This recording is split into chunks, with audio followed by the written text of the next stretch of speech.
कहाँ हो भैया? 1 घंटे से आपको लोकेशन बता रही हूँ, आपको लोकेशन ही नहीं मिल रही है। हेलो मैडम जी, जरा पीछे तो देखिए, ये रहा मैं।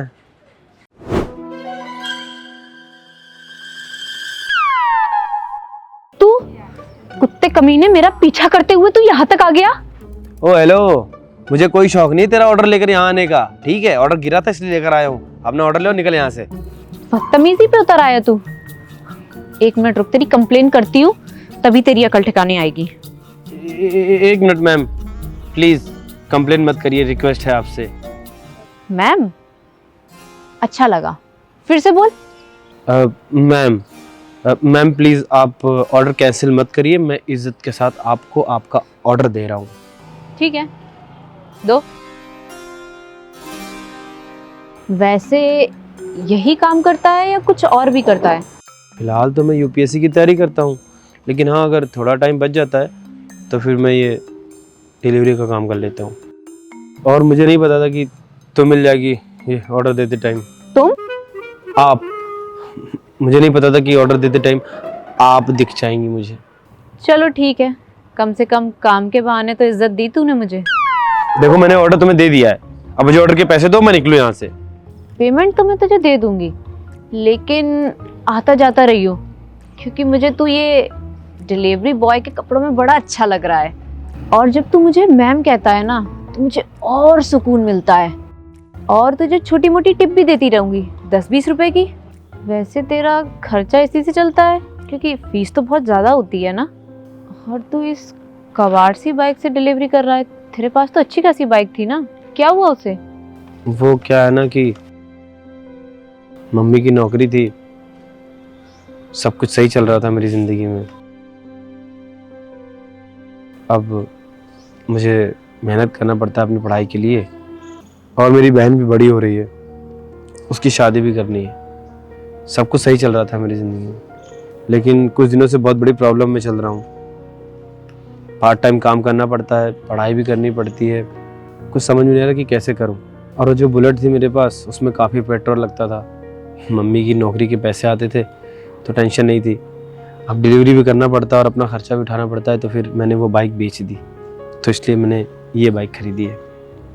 मुझे लगता था कि सब कुछ ठीक हो जाएगा, पर पूरे घर का बोझ अब मेरे ऊपर है। पापा तो थे नहीं इस दुनिया में, अब मम्मी के जाने के बाद बहुत ज़्यादा अकेला फील करता हूँ। जाने के बाद मतलब? हाँ, अब मेरी माँ नहीं है इस दुनिया में। इतनी बड़ी बात हो गई अक्की, तुमने मुझे बताया तक नहीं। यार किस मुंह से मैं तुम्हारे पास आता? जब मैं तुम्हारे साथ रिलेशनशिप में था तब तुम्हें वक्त नहीं दे पाता था, और हमारा ब्रेकअप भी हो गया है, तो मैंने सोचा कि मेरी प्रॉब्लम है, मेरी सिचुएशन है, मुझे ही हैंडल करनी पड़ेगी। एट द एंड मुझे कुछ नहीं समझ में आया, तो इसलिए मैंने तुझे नहीं बताया। और तुम्हें तो पता ही है कि जिस इंसान पे प्रॉब्लम आती है, सॉल्व तो उसे ही करना पड़ता है। तो बस अपनी समस्याओं के साथ जूझ रहा हूँ, लड़ रहा हूँ, जैसे तैसे करके अपने दिन काट रहा हूँ। और पता नहीं क्यों मुझे लगा कि ये सब अगर मैं तुझे बताऊंगा भी तो तुझे लगेगा कि मैं झूठ बोल रहा हूँ, सिंपैथी गेन करना चाहता हूँ। तुझे तो पता ही है कि मैंने तुझसे कितने झूठ बोले हैं, तो बस इसलिए हिम्मत नहीं पड़ी कि मैं तुझे अब अपने दिल की बात बता पाऊँ। तू मेरे बारे में ऐसा कैसे सोच सकता है?